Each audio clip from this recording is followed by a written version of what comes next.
Welcome back, marketers. Is LinkedIn a good marketing tool, and should you be considering it for your business? I love LinkedIn, and it is truthfully our most profitable of all of the social media platforms. And I'm excited to share with you how it works today, how you can use it for your business, and also give you some of our most profitable strategies. Everybody huddle. Everybody huddle. I'm Amy Walker, Client Acquisition Specialist, and I help clients build predictable, consistent sales using organic marketing strategies plus scalable sales processes. And LinkedIn is one of my favorites. So I am excited to share this with you today. Now, if you are new to the platform, or maybe you've been on there, but you've just never really dug into it, you're not alone. There are a lot of people who are a little unfamiliar with how simple and efficient and profitable LinkedIn can be. So in today's video, here's what we're going to cover. I'm going to share with you the overview of the platform, how it works, and who is there. Then I'm going to give you 5 different ways that you can use the platform to grow your business. And at the end, I'm going to share with you the most profitable strategies that we have used, because LinkedIn can truly be used like a funnel in your business. This is a big one, buddy.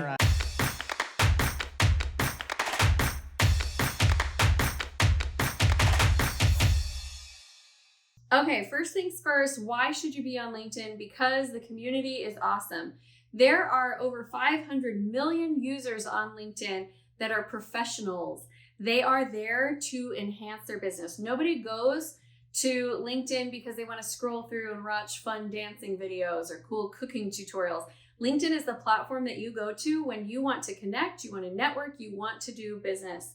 So it's a great community. There's a lot less drama and conflict on there. So if the negativity of other social media platforms kind of gets you down, you'll like the vibe on LinkedIn. It's a place to go and share great ideas and connect with other professional people. The other thing that we love about LinkedIn is the research and the data that we can find there. So LinkedIn has built their entire platform to be searchable. So you can actually go in using a basic search, and you can put in a lot of information and pull up a pretty detailed list of your ideal potential referral partners, ideal people to network with, or even ideal clients. Now, those free searches, they're going to limit some of the search results. But if you decide to upgrade to Sales Navigator, which is one of my all-time favorite tools in business, they're going to allow you to access the entire LinkedIn database, get really, really niche down and specific with your searches, and know exactly who you want to connect with on the platform. It's like if you were going to a networking event and you had the list of everybody who was there, and you could search the list to see who are the key connections for you. It's going to allow you to be a lot more efficient. What other program lets you do that? None. Don't say you're out. The third thing that I love about LinkedIn is the data. They give me more data than other platforms do. So all the platforms will show you when a post is performing well. But LinkedIn takes it a step further. So when I see that a piece of content is performing well, I can also see who are the top companies that have engaged with it. And then I could reach out to that company and see if there's a potential for more training. Like if it starts getting shared around an office, you're going to know who that office is. You can also see people that have viewed your profiles, so that'd be a good time to go and reach out. And again, most platforms will only show you who likes and who engages or comments. You're going to be able to see who looks as well. Most platforms will show you who likes or comments on a specific post, but you don't know who has come to check out your profile. And on LinkedIn, you can actually see all the people that have come and looked at your profile, so then you could go and send connection requests to people who are already checking you out. It's even going to show you by geographical areas where your content is the most popular, and all of this data is just really helpful in knowing who to connect with. Now, one thing that we both love and hate about LinkedIn is the offline connections. So because LinkedIn is a platform to do business, everybody is looking to create offline connections. The challenge is that it is similar to going to a networking meeting where everybody wants to sell their own stuff to everyone. And so it can feel very pitchy, that when you go into your inbox, it's just pitch after pitch after pitch after pitch. You have to navigate this exactly like you navigate those networking meetings where it's very shark-like. You have to go in and have a higher strategy, a better plan for creating real connections and real engagement. And if you stay until the end, I'm going to share with you what my 2 highest performing strategies have been. But just know that people are going to want to take the conversation offline. It's not like Instagram where they just want to follow you forever and ever and ever. They really want to get to a conversation more quickly, which is good for us when we have the right strategies in place. But just be prepared. There's going to be a lot of pitching on there as well. Hello. The 5th thing we love about LinkedIn is actually the reach. It's one of the easiest platforms to increase your reach on.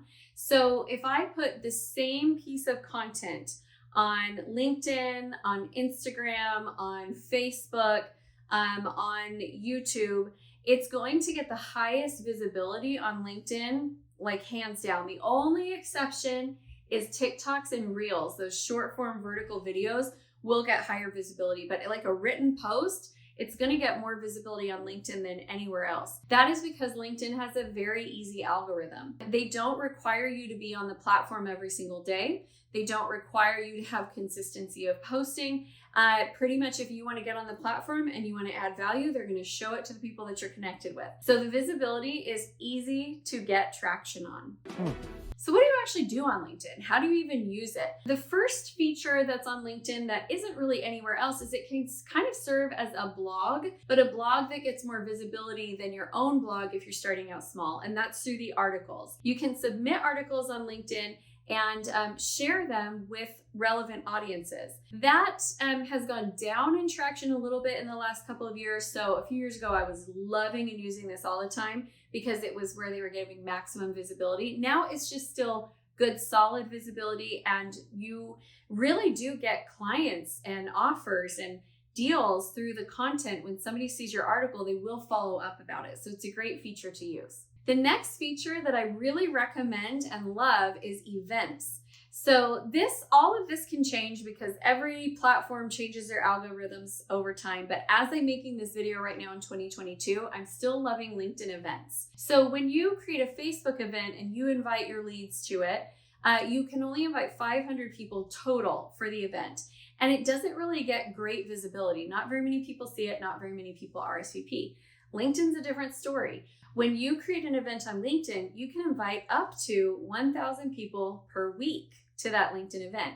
And the RSVP rate is higher because more people show it. So if you're doing networking or meetups, or you're doing masterclasses, webinars, online summits, it's a great place to promote because you're going to be able to invite 1,000 of your contacts per week every time you do an event. And the RSVP rate is pretty solid. Now, what I have found is the people who RSVP that they want to go to the event is pretty solid, but the people who actually click the registration link is lower. So we do go back through and check the list, like who RSVP'd but didn't register, and then go back to them and say, hey, just want to make sure you get the registration link. Can't wait to see you at the event. But that is a consistent way to bring in new contact information, like take your connections and turn them into actual leads for your business. You know what that means. The third feature you're going to want to use consistently on LinkedIn is the research feature. So I encourage you not to just free for all with the platform, but to actually search for your ideal connections and don't waste your time connecting with people who are not ideal for you. LinkedIn has a limit for how many connections you can have. It's 30,000. So you want to pick the 30,000 that are really the right people for you. So making sure that you are consistently searching out and using that feature is going to help you a ton. The next thing you'll want to do on the platform is really get yourself looking good on it.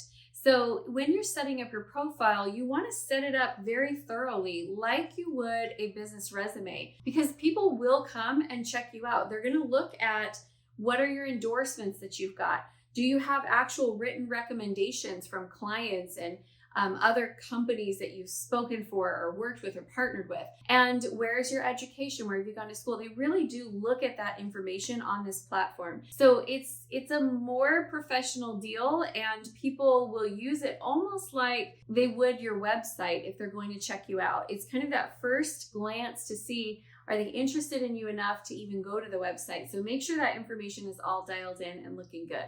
The fifth thing that you're going to do on the platform is run strategic reach out campaigns. So now that we've researched who we want to connect to and we're looking good, now we want to start reaching out to other people, but we want to do it with purpose in mind. There's nothing more annoying to me than getting someone who reaches out to me and they're like, hey, so great to connect. And then they jump right into the pitch. Or, so great to connect. I'd love to jump on a call and see if we have any synergy. You guys, I don't have time for that. My schedule is very intentional. I spend time with clients. I spend time working on my business. I don't want to vague talk to somebody for 15 minutes to see if we have synergy. So it's a fine balance between being too immediately pitchy and being overly vague and just wasting people's time. If you're finding these tips helpful and you want to stay plugged in, make sure that you like this video and then subscribe and hit the bell notification so you can get notified every time we release new content. So this is where we want to move into our reach out strategies. And I'll share with you my two most profitable historically. They both involve interviews. So reaching out to somebody and offering them a platform for their business is, or some way to serve them is definitely going to be a better way to ask for a connection than just pitching them. So my two most profitable are, number one, book interviews. So we did over 6 figures in sales from interviewing people for a book that we were going to write. I was trying to collect data for this book that I was writing, and I was writing it for people who were trying to transition from 6 figures to 7 figures. And what turned out happening was I ended up writing a different book than the one that I had planned on. I had thought that this would be a book that was about systems and leadership, when in reality, the biggest challenges that they were having at that phase of trying to grow from 6 to 7 was marketing and sales. So my sales book was inspired by this. I still haven't written the original book, but I'll get to it someday. And in the process of doing that, we met a lot of really great entrepreneurs. We were able to help them find some answers and solutions for the challenges they were having, and we generated over 6 figures in business from that one funnel. The other one that has actually produced millions of dollars is our expert summit. So we host a lot of online conferences, and where do we find our speakers? We research them on LinkedIn. We use those search filters and we find a list of people, and then we check out their LinkedIn profiles, and then we check them out in other places, and then we reach out and ask them to speak on our events, and we co-promote the events together. That has generated millions of dollars in sales, and it's been one of our most consistent, most profitable funnels, and it all starts on LinkedIn. If you went into a networking meeting just focused on what are you going to get out of it, you're not going to create great relationships, and you're going to be the person that everyone wants to avoid. Same is true on LinkedIn. You want to practice, you want to play with it, tweak and test and try some different things, but really utilize this platform, because if your ideal client is professional, they're going to be on LinkedIn. I mentioned the sales book that we wrote after the interviews that we did, and I would love to give you a copy for free. So if you would like to get the I'm Not a Salesperson sales book, How to Sell Like a Natural Even If You're Not, go ahead and click the link down below, or you can go to salesaremything.com and you can grab a free digital copy of that. I hope you've enjoyed learning about my favorite tool, LinkedIn. And the video that I want you to go watch next is how to find affiliate marketers for your product, because guess what? LinkedIn is an amazing platform for finding potential referral partners, joint venture partners, and affiliates. Can't wait to see you over there.